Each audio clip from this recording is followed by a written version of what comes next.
tere! Mõtleme täna koos millegi peale, mis on meile kõigile tuttav, aga tegelikult äkki ikka ei ole. Just nii, räägime linnaparkidest. Sukeldume nende pealtnäha lihtsasse maailma ja vaatame, mis seal tegelikult toimub. Teate küll seda tunnet, eks? Kõnnite oma kodupargis, võib-olla olete seda teinud sadu kordi, aga kas te olete kunagi peatunud ja mõtlenud, mis asi see park tegelikult on? Mis lood on peidus nende puude ja radade taga? Noh, ma luban teile, et pärast tänast vaatate seda kõike hoopis teise pilguga. Okei, alustame siis täitsa algusest. Mis on park? Lihtne ju. Roheline plats, mõned puud, pengid, eks ole? Noh, see on ainult jäämee tipp. Ja teate mis? Lükkame kohe ühe vana ja tuntud müüdi uppi. Seda ütlust oleme me ju kõik kuulnud, on ju. Pargid on linnakopsud. See kõlab nii õigesti, loogiliselt. Suur roheala keset linna toodab hapnikku just seal, kus seda kõige rohkem vaja on. Aga siin on väike aga. Nii ilus kui see mõttega pole, teaduslikult pole see päris täpne. Parkide tõeline väärtus, nende supervõime on tegelikult midagi hoopis muud ja ausalt öeldes palju lahedam. Okei, mis see siis on? Kuigi pargid muidugi toodavad natuke hapnikku, siis tegelikult tuleb lõvuiosa linna õhust ikkagi linnast väljast poolt. Ei, parkide tõeline maagia on hoopis see, mida nad teevad meiega. Mõelge sellele, need on meie vaimse tervise laadimisjaamad. Kohad, kus saab lihtsalt pea tühjaks lasta, joosta, talvel kelgudada või lihtsalt istuda ja olla. See on nende tegelik väärtus. Ja nüüd, valmistuge üks fakt, mis võib teid natuke üllatada. Kas teadsite, et elurikkuse poolest on kalmistud tihtipeale parkidest isegi üle? Jah, ma ei tee nalja. Kalmistud. Nende rahulikum olemus ja mitmekesisemad taimed loovad putukatele ja lindudele ootamatult hea eluvaiga. See näitabki, kui põnevalt keeruline on linna loodus. Olgu, aga liigume edasi. Räägime sellest, kuidas pargid on tehtud. See, kuidas puud on istutatud ja rajad kulgevad, ei ole peaaegu kunagi juhuslik. Ei, selle kõige taga on kindel plaan, lausa filosoofia. Ja siin ongi kaks peamist koolkonda. Ühel pool on prantsuse stiil, see on totaalne kontroll. Kõik on sirge, sümmeetriline, hekid on pügatud millimeetri pealt. Inimene valitseb looduse üle. Ja siis on teisel pool inglise stiil, täielik vastand. See justkui ülistab looduslikku vabadust. Lastakse vanadel võimsatel puudel olla just sellised, nagu nad on. See on vaba ja voolav. Okei, lähme nüüd suurelt pildilt detailidesse. Vaatame ühte pargi kõige tähtsamat osa. Puud, ja me ei räägi ükskõik millisest puust, vaid ühest tõelisest ellujääjast, linnasangarist. See kangelane on Pärn.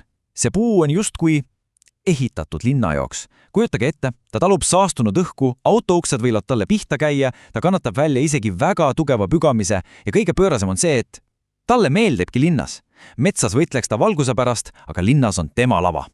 Aga Pärnasid on erinevai. Meil on see oma harilik Pärn, aga tihti näeme parkides ka tema Ameerika sugulast, suure lehist Pärna. Ja see on veel kõvem tegija.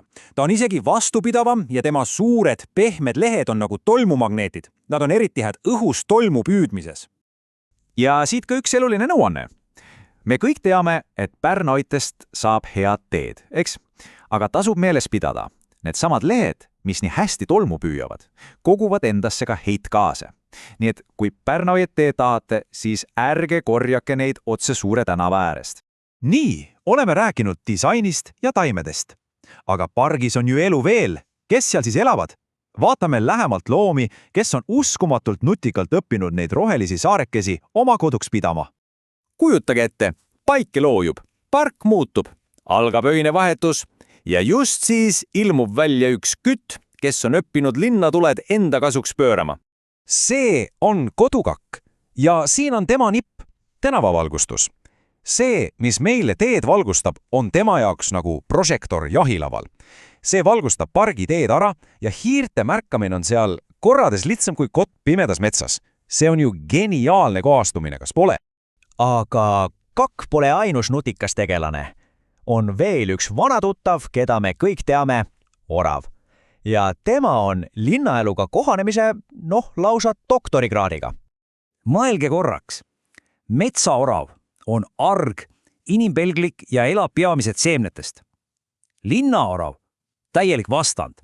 ta on julge, tuleb lausa kättpidi pähklit küsima, sest ta on õppinud, et inimene on parim toiduallikas. Aga siin on asja tume pool. Seesama armas orav, kes teilt pähkli võtab, on tegelikult pargi väikelindude suurim vaenlane. Ta on halastamatu pesade rüstaja. Nii, oleme teinud väikese tiiru pargis salajases elus. Alustasime suurtest ideedest ja disainist ning jõudsime välja üksikute loomade ja puudeni. Nüüd on aeg see kõik kokku võtta. Sest mis me siis õppisime? Park ei ole lihtsalt rohi ja puud. See on tegelikult hoolikalt kavandatud elav süsteem, mis on täis lugusid. See on koht, kus disain ja loodus saavad kokku. See on areen, kus loomad ja taimed õpivad ellu jääma ja mis kõige olulisem, see on koht, kus meie saame sellest kõigest osa. Nii et järgmine kord, kui lähete oma koduparki, ärge lihtsalt kõndige, vaadake ringi. Pange tähele, kas hekid on pügatud prantsuse stiilis või lastud vabalt kasvada. Millised puud seal on? Kuidas käitub orav? Igal pargil on oma lugu. Küsimus on, kas te nüüd oskate seda lugeda?